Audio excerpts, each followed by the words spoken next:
Welcome once again to the Sage, and as usual, thank you for being with us.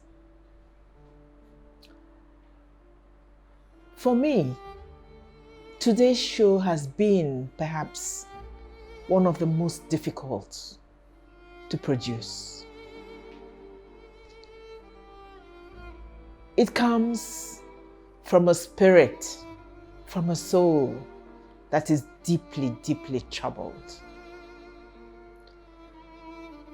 It is, of course, about our ongoing elections. Nobody who is truly a Nigerian can be divorced from what is happening. We fluctuate between anger, disappointment, disillusionment, depression, and we know why. Nobody can be in Nigeria at this point in time and not know why. We are all going through a very, very painful process of an election. An election in which we invested so much hope, so much work. And yet, this is a show that has to be produced. It needs to speak to the issues of the moment. And the only place to begin naturally is at the beginning. For us on the Sage, early in 2022, to be exact, perhaps the first week of March, I explained before in a previous show that I personally felt compelled, compulsion is a word I use, to put out a call of action. I called that we gear ourselves up, we mobilize ourselves to participate in the forthcoming election for our country, in which perhaps for the first time, we truly, truly look for the right type of leadership. I was convinced, and I asked my fellow countrymen to come together in the belief that our votes count. And that given the right circumstances, given the right action from us, that we can indeed begin the change we need. That we needed to look for the right characteristics in our leaders that are coming out. We needed integrity, we needed a track record, we needed credibility. We needed capacity and skills. We needed true love of country. We needed leaders that truly believe in Nigeria as a state, as a country with great potentials. We needed a leader who saw us all as one and who believed that our rightful place in history was one of greatness. At the time I made that call, people, friends and family said I was a dreamer. And perhaps at that time it was a dream. And yet, I feel especially privileged to say that it was a dream that came true. At the time the call was made, the primaries hadn't even been held. So there wasn't anybody it was prototyped on. But in the subsequent months, a large majority of us in the country adopted those lenses and looked for leadership along those lines.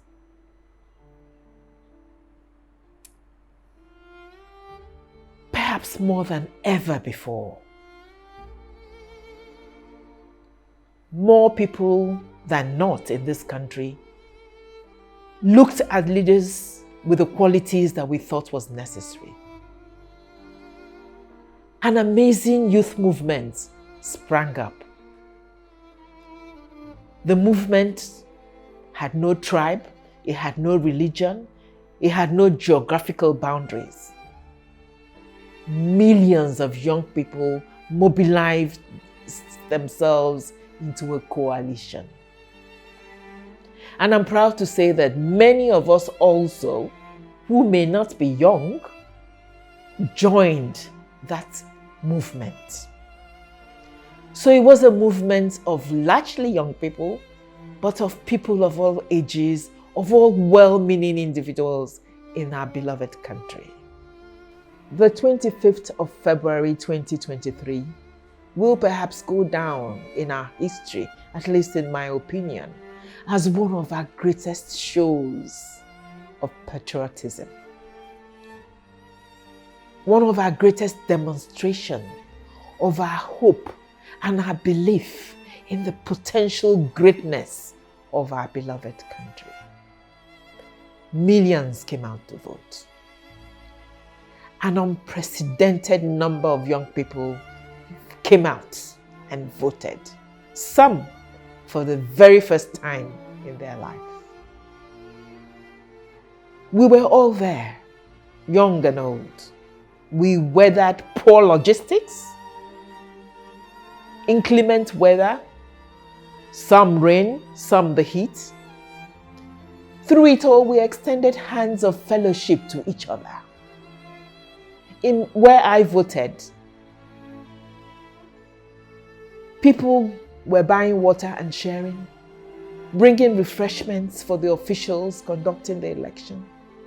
I am told that in some polling sites, people even cooked and brought and shared. Through thick and thin, we stood together as one people with a common purpose.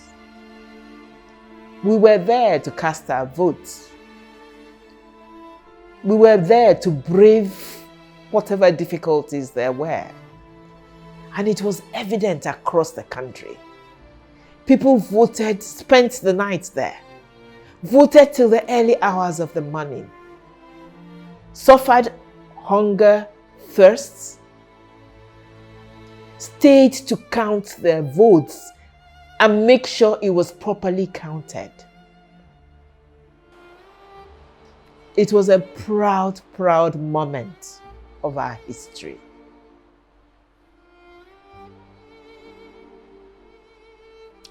Tragically, I'm almost reluctant to go on from there.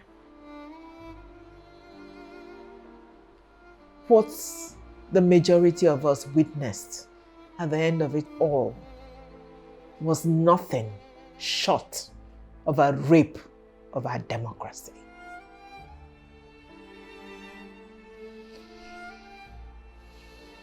Officials who were entrusted to conduct the elections blatantly rigged and stole our mandates with utmost disdain. I can only call it disdain. For when you stand up in front of a people and you read out results you know are false, that is disdain. That is total disregard. We were told to go to court.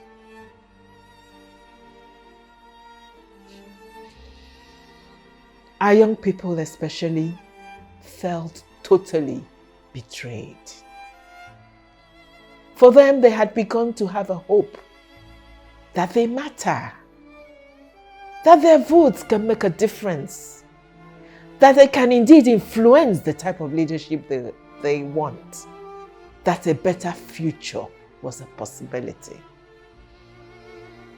And so, for many of them in total rage and disgust, some of them resorted to destroying their voters' cards and even tearing their passports in video clips shared across the country. That broke my heart.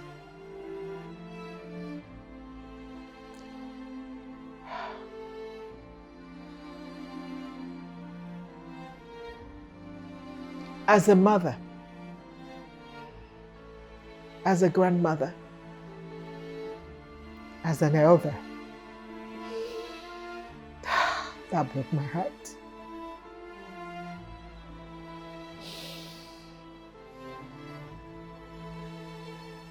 Bear with me. Bear with me. Because the harm we did as a country that day, and we're still doing, as state level elections even confirmed more,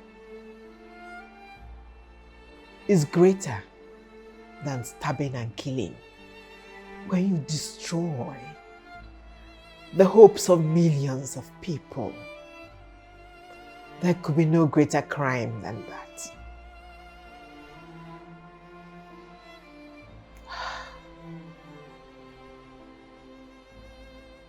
And yet, for me, I grieved. I cried, I admit that. I still haven't stopped. And I grieved. And for days, I really couldn't think I could function. And yet,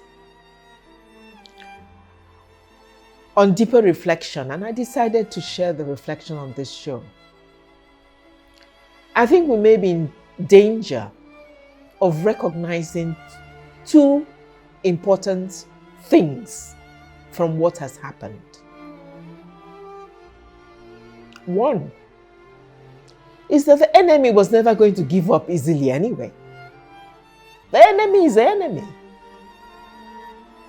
The enemy is dangerous. The enemy is corrupt. The enemy was not going to fold his or her hand and give up. They're benefiting too much from the spoils of their corruption. They have enjoyed for too long the mantle of power they have accorded to themselves. And so they were not going to just give up and say, okay, you voted, I go in, I give over the reins of government to you. No, we shouldn't be that naive. They were going to give us a fight, and they are giving us a fight. And they have picked on the areas in which we are most vulnerable. We watched and witnessed the worst of their strategy in the state elections that just happened. They brought up their trump card of tribe and tongue and used it against us. They told us we're not one. They told us Nigerians, all well-meaning young people are Nigerians, that we should fight instead amongst ourselves about whether you come from here or come from there. They took away our eyes from the goalposts. And again, the rigging was unabated. Seasoned with violence and fraud. And we were helpless against it. So that was one. The fact that we need to recognize that the enemy, the people who have been enjoying the status quo, will fight back. And they will use well-tried, seasoned strategies to do so. The second critical factor, which in our pain and confusion, we may be at risk of forgetting, is to actually appreciate, recognize, and celebrate our victories. Yes, there were many.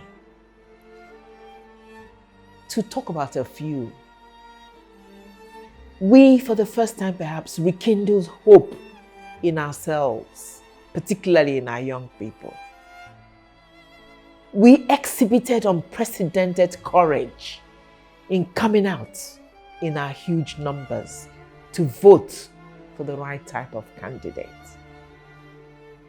Our coherence, our commonality, which resulted in that movement, in that national movement, was a tremendous achievement. And yet, and so despite the shortcomings of the election, we had achieved something in this country that is not often achievable or present.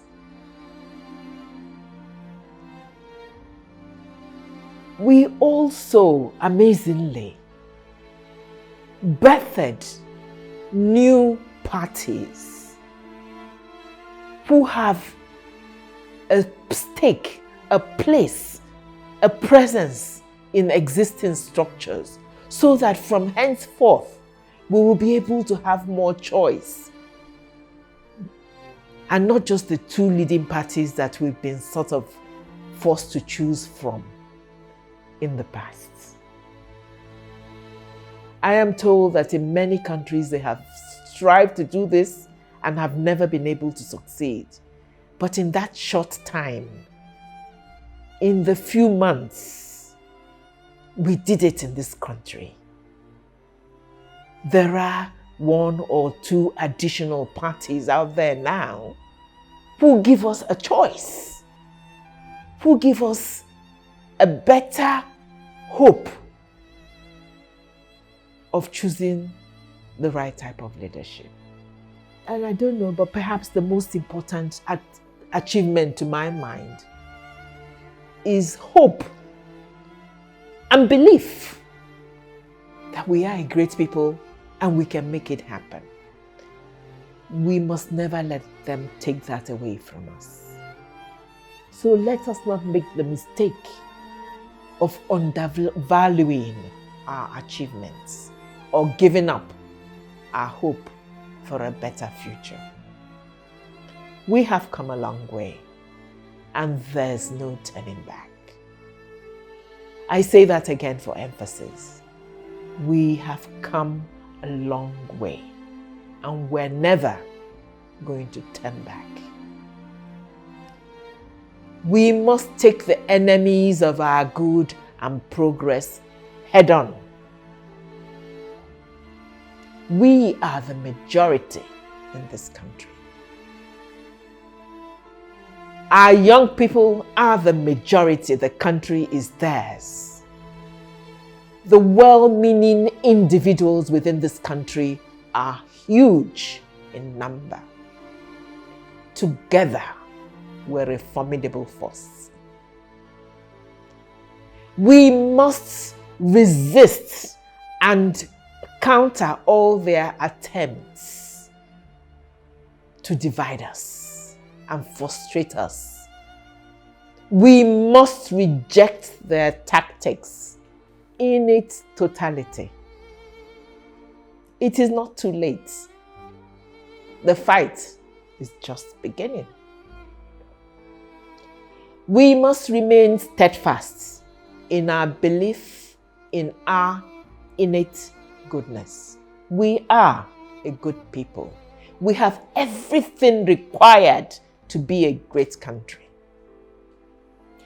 We must never accept, tolerate, condone, or excuse those who continue to hold us, our children, our future bondage. We must reject them in our hearts, in our homes, in our communities, in our country. We must make the decided commitment never to accord them honor or recognize them, knowing that their being there was not by righteous means. We must realize that nothing good comes easy. And therefore, we must work for the good we want to be achieved. The battle has just begun. We will not give up and accept fraudulent results helplessly. They must be challenged in accordance with the law. We must encourage, support, convince our judiciary to do the right thing. There are many courageous Nigerians amongst them. They share the country with us. We must recognize that we cannot build a good and sustainable society on corruption. A bad tree can never produce good fruit. A corrupt system begets even greater corruption. And so we must fight and work to reclaim our stolen mandate at all levels. We must continue to work to build our country on righteousness. We cannot afford to settle for anything less than righteousness. My beloved brothers and sisters, let us remain calm, determined, peaceful, but vigilant. There is no turning back. There is much to be done. The journey has even just begun. Let us walk together, always together. Let us keep our eyes on that goal of good for us, for the country. We cannot turn back on the gains we have made.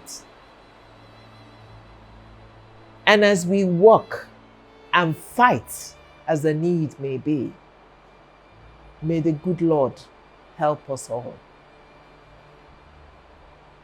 I thank you.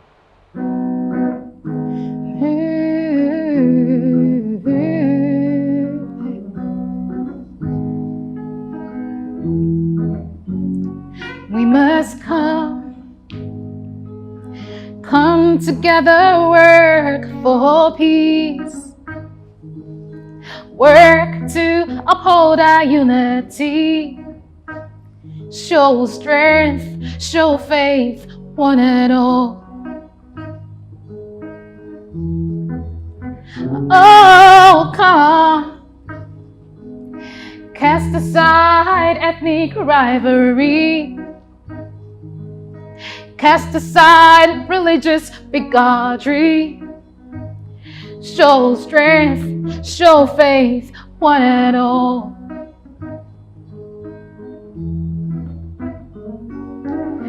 Let's sing a song, let's sing a song. A song of love is all we need. Work for peace, let's fight for peace, one and all. We must work for peace. Together, break the chains of greed and hate. Work for peace in place of war. Show strength, show faith, one and all. Oh, come. Every tribe, every tongue be on guard. Stay strong, together we'll defeat. Show strength, show faith, one and all.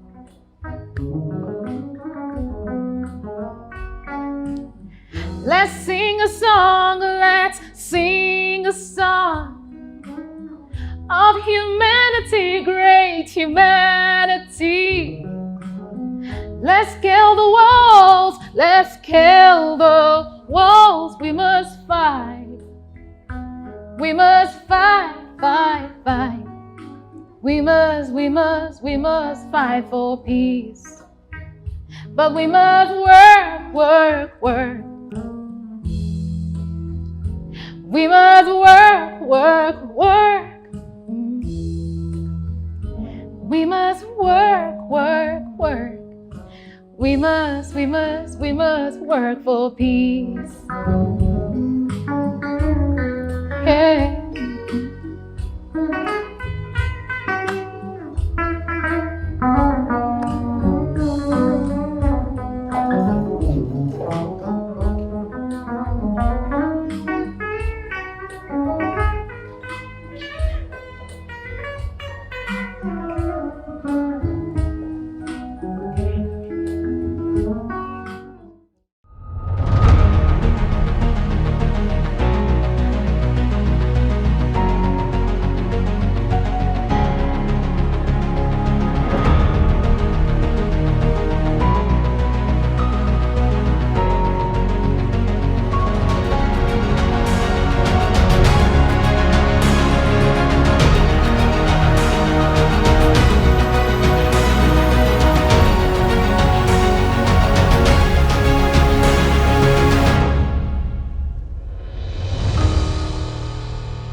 you.